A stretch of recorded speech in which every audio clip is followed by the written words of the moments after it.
This and other amendments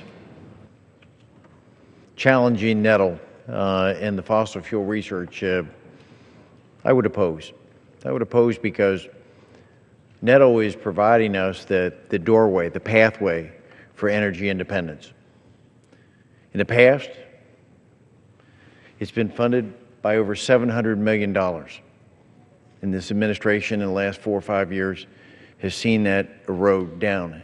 And thanks to the appropriators, they've been putting that number back up again to what's more appropriate. But it's a big difference. So we've already made a cut from $700 million down to $590-some million. We're talking about a huge cut that's already occurred. What we have to understand, Mr. Chairman, is at this facility, all across, just in the sponsor of this amendment in Tennessee, there are 24 projects. There are $27 million being spent in his state to be able to take care of it. 300 jobs are at risk on this.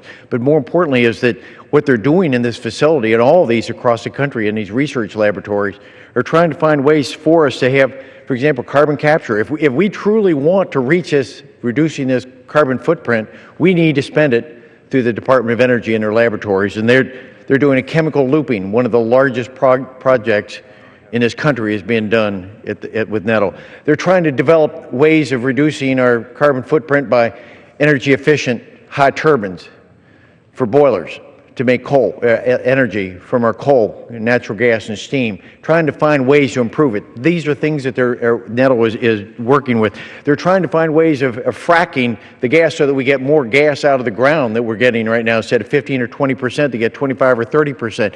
So NETL has a terrific track record.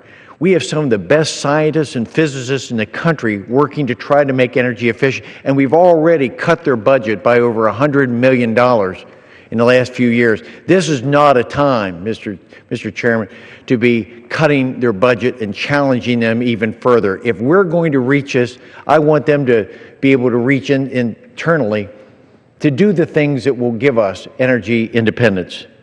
So it's not a time to poke an eye at these hardworking people and what they've done. This is a time to continue the funding, continue this. If we're going to get energy independence, this is the way to do it. So I would ask that the group reject this amendment and any other that further erodes the power of NETL to do its job. Thank you. All right, gentleman from Tennessee has 30 seconds. Well, 30 seconds. I was going to yield, but I'm not. I'm just going